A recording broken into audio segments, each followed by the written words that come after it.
तो government budget की definition हमने देखी. What is government budget? Government budget is an annual financial statement of expected receipts and estimated expenditure during an accounting year. अब government budget की अगर मैं बात करूं, पूरे गवर्नमेंट बजट, तो ये पूरा चैप्टर या पूरा जो गवर्नमेंट बजट है वो दो पार्ट में डिवाइडेड है. That is revenue budget and capital budget. अब ये रेवेन्यू बजट क्या है बेटा? रेवेन्यू बजट वो बजट है जहां पे हम दो चीजें रिकॉर्ड करते हैं, that is revenue receipts and revenue expenditure. Similarly capital budget की अगर मैं बात करूं तो कैपिटल बजट के अंदर रिकॉर्ड होता है capital receipts and capital expenditure. दोबारा सुन लीजिए, अगर मैं बोलूं कि गवर्नमेंट बजट के कितने कंपोनेंट्स हैं, तो गवर्नमेंट बजट के कंपोनेंट्स हैं दो, that is revenue budget and capital budget. And revenue budget is further divided into two parts, that is revenue receipts and revenue expenditure. तो हमें दोनों बजट को सेपरेटली पढ़ना पड़ेगा. तो सबसे पहले हम बात करने जा रहे हैं रेवेन्यू बजट की. रेवेन्यू बजट के अंदर दो चीजें रिकॉर्ड करी जाती हैं, that is what? Revenue receipts and revenue expenditure. आइए जरा रेवेन्यू रिसीट्स को समझते हैं. Revenue receipts are those receipts which neither increases liabilities nor decreases assets. बेटा receipts का मतलब पैसा आना, सरकार के पास वो पैसा आना जिसके आने से ना तो सरकार की liabilities बढ़ती ना सरकार की assets कम होती. तो revenue receipts are those receipts which neither increases liabilities nor decreases assets. अब इस बात का क्या मतलब है? For example, interest received by the government. सरकार ने अगर इंटरेस्ट रिसीव करा तो इसकी वजह से ना सरकार की लाइबिलिटीज बढ़ती ना सरकार की एसेट्स कम होती. तो बेटा ऐसा पैसा आना जिसके आने से which neither increases liabilities nor decreases assets are known as revenue receipts of the government. अब रेवेन्यू रिसीट्स किसका पार्ट है बेटा? रेवेन्यू रिसीट्स रेवेन्यू बजट का पार्ट है. रेवेन्यू बजट कितने पार्ट में डिवाइडेड था? दो पार्ट के अंदर डिवाइडेड था, that is revenue receipts and revenue expenditure. Revenue receipts क्या होती हैं? These are the receipts which neither increases liabilities nor decreases assets. For example interest received. अब अगर हम बात करें रेवेन्यू रिसीट्स की, तो revenue receipts are further divided into two parts, that is tax receipts and non tax receipts. Tax receipts, बेटा tax is a compulsory payment to the government made by household, firms, other institutions without any return. सरकार बेटा हमसे एक compulsory payment लेती है. जो compulsory payment हम government को करते हैं विदाउट एनी रिटर्न, सरकार के पास से हमारे पास कुछ नहीं आना, without any return, is known as tax. इसको हम क्या बोलते हैं? Tax. Now tax is further divided two parts, that is direct tax and indirect tax. Direct tax are those taxes in which incidence and impact both fall on the same person. बेटा direct tax वो tax हैं जहां पे incidence and impact दोनों same person पे लगते हैं.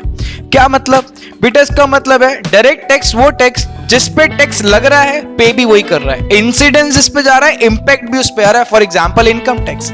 अब गवर्नमेंट ने मेरी इनकम पे टैक्स लगाया तो उसको पे तो मैं ही करूंगा, तो इंसिडेंस मेरे पे था, उसका इंपैक्ट भी मेरे पे. ऐसे टैक्सेस को हम क्या बोलते हैं बेटा? Direct tax. तो these are the taxes in which incidence and impact both fall on the same person. इसके अंदर हम बर्डन को शिफ्ट नहीं कर सकते to the another person. So burden of the tax can not be shifted to another person. For example income tax, for example wealth tax, for example corporate tax, for example gift tax. These all are the examples of direct tax. Clear?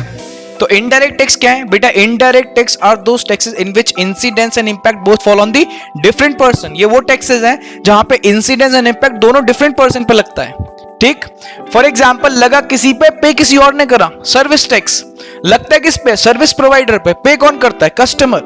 आप bill pay करते हो, नीचे लिखा आता है service tax, अब तो GST लिखा आता है. वो पे किसको करना था? रेस्टोरेंट वाले को. पे किसने करा? आपने. For example entertainment tax. Movie देखने जाते हैं, ठीक? एंटरटेनमेंट टैक्स लगता है एंटरटेनमेंट प्रोवाइडर पे जो सर्विस प्रोवाइड कर रहा है एंटरटेनमेंट की. ठीक? फॉर एग्जांपल पीवीआर पे लगेगा, बट आप देखते हो वो टिकट के प्राइस के अंदर इंक्लूड करके हमसे कलेक्ट कर लेते हैं. ठीक है? तो क्या हो रहा है यहाँ पे? Incidence and impact both fall on the different person. समझ रहे हैं आप बात को? तो in our country every citizen of the country is a tax payable citizen. कैसे? आप अगर एक लेस का पैकेट भी खरीद के ला रहे हैं तो भी आप टैक्स पे करके आ रहे हैं. कौन सा tax? Indirect tax, because it is included in the price of that particular product. Clear? तो आपने देखा होगा प्रोडक्ट के पीछे लिखा होता है inclusive of all taxes. What kind of taxes? These are the indirect taxes. तो indirect taxes are those taxes in which incidence and impact both fall on the different person. क्या बर्डन को हम shift कर सकते हैं? Of course burden can be shifted to another person. Entertainment provider को entertainment tax pay करना था government को, बट पे किसने करा? कस्टमर्स ने. क्लियर है? ठीक? तो यानी टैक्स रिसीट्स भी दो पार्ट में divided, direct tax and indirect tax. Direct tax incidence and impact both fall on the same person. Indirect tax incidence and impact both fall on the different person. यहाँ पे burden को हम shift नहीं कर सकते, यहाँ पे burden can be shifted. Example मैंने आपको बता दी, यहाँ पे excise duty, custom duty, service tax, VAT, तो सारे इनडायरेक्ट टैक्स को मिला के क्या कर दिया गया, GST, goods and service tax, unified system of taxation आ गया है। क्लियर है, इतनी बात समझ में आ गई। तो अभी मैं थोड़ा सा रिवाइज करा देता हूं मैंने क्या क्या पढ़ाया। First, what is government budget? Government budget is an annual financial statement of expected receipts and estimated expenditure during an accounting year. इसके कितने कंपोनेंट्स हैं? गवर्नमेंट बजट कितने पार्ट में डिवाइडेड है? दो, that is revenue budget and capital budget. Revenue budget further कितने part में divided है? दो पार्ट में, revenue receipts, revenue expenditure. Similarly capital budget, capital receipts and capital expenditure.